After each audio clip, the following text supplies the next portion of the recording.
اللہ تعالیٰ کی حرام کردہ چیزوں کو ہیلا سازی اور چال بازیوں سے حلال کر دینا اور مس انٹرپریٹ کرنا یہ کوئی چھوٹا گناہ نہیں ہے، جس کی سزا بنی اسرائیل کو کیا دی گئی تھی کہ ان کو بندر بنا دیا گیا تھا۔ Welcome to another day of understanding Quran, سورہ بقرہ آیت 65۔ اور تم ان لوگوں کو خوب جانتے ہو جنہوں نے ہفتے کے دن میں سرکشی کی تھی، تو ہم نے ان سے کہا کہ ذلیل بندر بن جاؤ۔ لفظ ولاقد میں وا کا لفظ قسم کے لیے آتا ہے۔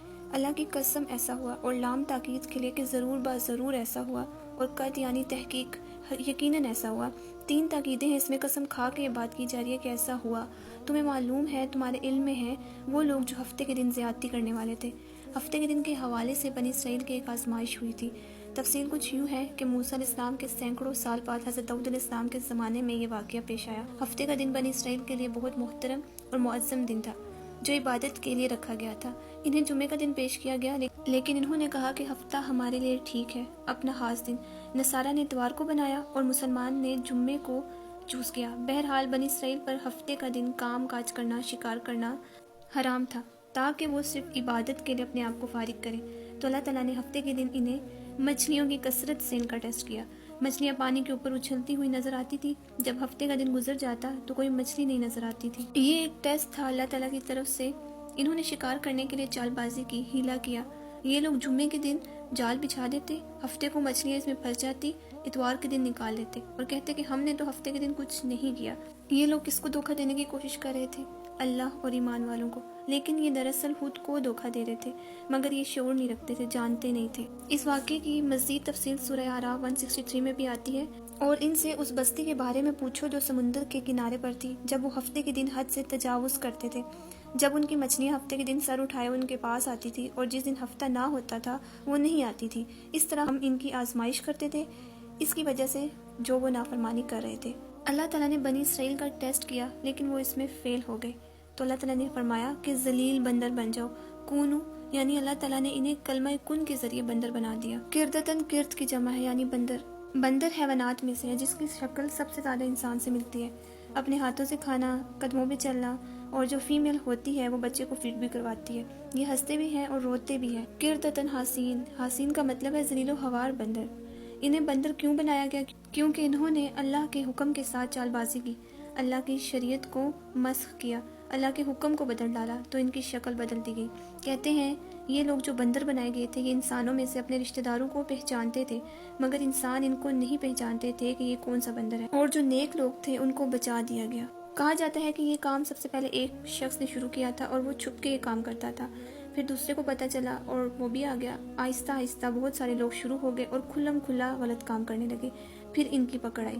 لیکن کچھ لوگ منع بھی کرتے تھے انہیں، لیکن یہ باز نہیں آتے تھے، اور جب یہ لوگ بگڑ گئے، ان کی شکلیں بگڑ گئی، تو وہ اپنے رشتہ داروں کے پاس جن کو یہ پہچانتے تھے جاتے تھے، ان کے پاس جا کر روتے تھے، لیکن وہ اب کچھ بھی نہیں کر سکتے تھے، اور وہ ان کو کہتے تھے کہ جب ہم تمہیں منع کرتے تھے تو تم منع نہیں ہوتے تھے، تم نے اللہ کے حکم کو بدلا تو اللہ نے تمہاری شکلیں بدل دی۔ سورہ اعراف میں آتا ہے کہ جب انہوں نے سرکشی کی اس سے جس سے وہ روکے گئے تھے، تو ہم نے انہیں کہا کہ ذلیل بندر بن جاؤ۔ بنی اسرائیل کو اس واقعے سے عبرت دلانا مقصد تھا، کیونکہ بنی اسرائیل کہتے تھے کہ محمد صلی اللہ علیہ وسلم رسول ہے، لیکن عربوں کے ہیں، ہمارے نہیں ہیں، حالانکہ ان کی کتابوں میں لکھا ہوا تھا جو نبی آئے گا تو اس کی پیروی کرنے کے اباؤٹ۔ ان پر آسمانی عذاب نہیں آیا تھا، ان کی شکلیں بگاڑ دی گئی تھی۔ بعض لوگ کہتے ہیں کہ آج کے بندر وہ ان کی اولاد ہے، نہیں، وہ مسخ ہو گئے تھے، ان کی کوئی اولاد آگے نہیں ہوئی، بس جب وہ مر گئے تو ان کی نسلیں ختم ہو گئی۔ ایک آدمی نے پوچھا رسول اللہ صلی اللہ علیہ وسلم، یہ بندر اور خنازیر کیا انہی میں سے ہے جو مسخ ہو گئے تھے؟ آپ صلی اللہ علیہ وسلم نے فرمایا، بے شک اللہ نے کسی قوم کو ہلاک نہیں کیا یا کسی قوم کو عذاب نہیں دیا کہ پھر ان لوگوں کی نسل بھی بنائی، یعنی ان کے بچے نہیں پیدا ہوئے آگے۔ بندر اور خنازیر تو پہلے بھی موجود تھے، یعنی بنی اسرائیل کے بنائے جانے سے پہلے بھی۔ اس آیت سے جو اہم بات پتہ چلتی ہے وہ یہ ہے کہ اللہ کے احکامات کو جھٹلانا نہیں چاہیے، اپنی مرضی کے مطابق ان کو ڈھالنا نہیں چاہیے، خود کو اس کے مطابق ڈھالنا چاہیے۔ ہیلا سازی، چال بازیاں نہیں کرنی چاہیے۔ یہ قوم باز آنے والوں میں سے نہیں تھی، ان پر چربی حرام کی گئی تو انہوں نے اس سے بیچ کر اس کی قیمت کھا لی۔ رسول اللہ صلی اللہ علیہ وسلم نے فرمایا، ان کاموں کا ارتکاب نہ کرنا جن کا یہود نے ارتکاب کیا، ورنہ تم سب سے کم درجہ ہیلے کے ساتھ اللہ کی حرام کردہ چیزوں کو حلال کر لو گے۔ تو ہیلے سے کیا ہوتا ہے؟ حرام کو حلال کر دیا جاتا ہے۔ نبی کریم صلی اللہ علیہ وسلم نے فرمایا، مکر اور دھوکہ آگ میں ہے، اور نبی صلی اللہ علیہ وسلم نے اپنی امت کے بارے میں فرمایا کہ رات دن کا نظام ختم نہیں ہوگا حتیٰ کہ میری امت کے کچھ لوگ شراب پئیں گے اور اسے کچھ اور نام سے پکاریں گے۔ سنن ابن ماجہ کی حدیث ہے، میری امت میں سے کچھ لوگ شراب پئیں گے، وہ اس کا کوئی اور نام رکھ لیں گے ان کو گانے والیاں ساز بجا کر گانے سنائیں گی۔ اللہ انہیں زمین میں دسا دے گا اور ان میں سے بعض کو بندر اور خنزیر بنا دے گا۔ یہ قیامت سے پہلے امت مسلمہ کے ساتھ بھی ہوگا۔ ایسا عذاب امت مسلمہ پہ بھی آئے گا جس کا نبی کریم صلی اللہ علیہ وسلم نے فرمایا، قیامت سے پہلے میری امت کی صورتیں بدلیں گی، وہ زمین میں دسیں گے اور ان پہ پتھر برسیں گے۔ اور نبی کریم صلی اللہ علیہ وسلم نے فرمایا، اس امت کے بعض افراد کھانے پینے لہو لعب میں رات گزار دیں گے، جب صبح ہوگی تو وہ بندر اور خنزیر بن چکے ہوں گے۔